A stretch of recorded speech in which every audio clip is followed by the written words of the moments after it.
आज हम एक ऐसी कहानी की पड़ताल करने वाले हैं जो इंसान और जानवर के बीच की उस महीन सी रेखा को चुनौती देती है। ये कहानी है एक चाय पार्टी की, पर वैसी नहीं जैसी हम और आप सोचते हैं।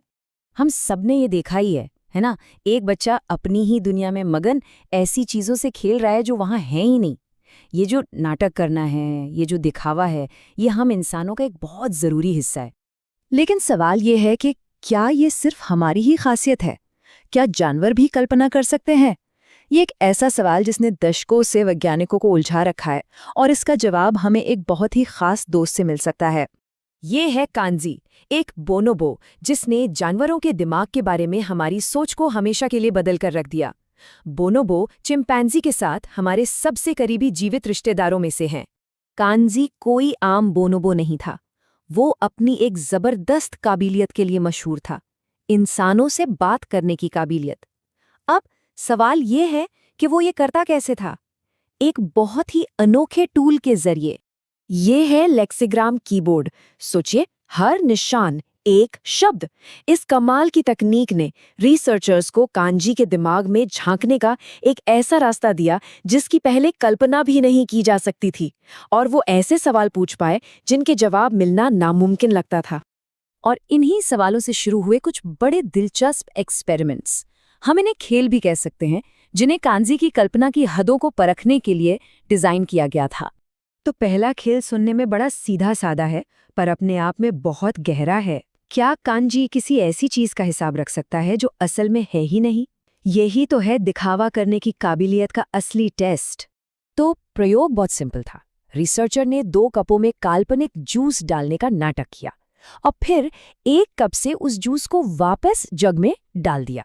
सवाल बस एक था, क्या कांजी इस बात पर नजर रख रहा था कि काल्पनिक जूस अब किस कप में है? और नतीजा, कांजी ने 68% बार सही कप चुना। अब देखिए, ये कोई इत्तेफाक या तुक्का नहीं हो सकता। ये आंकड़ा साफ साफ बताता है कि वो वाकई अपने दिमाग में उस अदृश्य जूस को ट्रैक कर रहा था। लेकिन एक सवाल उठता है, कहीं कांजी सिर्फ कंफ्यूज तो नहीं था? इसे पक्का करने के लिए साइंटिस्ट्स ने एक कंट्रोल टेस्ट किया, इस बार असली जूस के साथ, और कांजी ने लगभग 80% बार असली जूस को चुना। मतलब साफ था, उसे नाटक और असलियत का फर्क पता था। चलिए अब दूसरे खेल की तरफ बढ़ते हैं, जो और भी ज्यादा पेचीदा है। ये सिर्फ नाटक करने के बारे में नहीं है, ये किसी दूसरे के दिमाग को समझने के बारे में है। ये जानने के बारे में कि वो क्या जानते हैं और क्या नहीं। तो सीन कुछ ऐसा था, एक इनाम छिपाया जाता था। कभी कभी इंसान देख लेता था कि इनाम कहाँ है, और कभी कभी इंसान को पता नहीं होता था। सवाल ये था, क्या कांजी ये समझ पाएगा कि इंसान को कुछ नहीं पता, और क्या वो मदद के लिए आगे आएगा? और नतीजा सच में हैरान करने वाला था। कांजी ने तब ज्यादा मदद की जब इंसान को मदद की सबसे ज्यादा जरूरत थी, यानी जब इंसान अनजान था। ये सिर्फ एक खेल नहीं था, ये इस बात का सबूत था कि कांजी दूसरे की मानसिक स्थिति को समझ सकता था। तो इन सब खेलों का मतलब क्या निकलता है? मतलब ये है कि ये उस सोच को चुनौती देते हैं कि हम इंसान सबसे अलग हैं, सबसे अनोखे हैं। ये हमें उस लकीर पर दोबारा सोचने को मजबूर करते हैं जो हम अपने और बाकी जानवरों के बीच खींचते हैं। वैज्ञानिक इस काबिलियत को सेकेंडरी रिप्रेजेंटेशन कहते हैं। आसान भाषा में इसका मतलब है, जो चीज़ आपके सामने नहीं है उसके बारे में सोच पाना। यही वो शक्ति है जिससे हम भविष्य की योजना बनाते हैं, अतीत को याद करते हैं, और हाँ, चाय पार्टियों का नाटक भी करते हैं। और सबसे दिलचस्प बात तो ये है कि जब हम कांजी की काबिलियत को बच्चों के खेलने के डेवलपमेंट के साइंटिफिक फ्रेमवर्क में रखते हैं, तो हम देखते हैं कि वो सबसे ऊंचे लेवल 5 तक पहुंच गया था। इसका मतलब है काल्पनिक चीजें बनाना एक ऐसा हुनर जो उसने अपनी जिंदगी के आखिरी दौर में दिखाया। तो हमारे विकास की कहानी के लिए इसका क्या मतलब है? इसका मतलब ये हो सकता है कि कल्पना करने की ये काबिलियत शायद हमसे भी पुरानी है।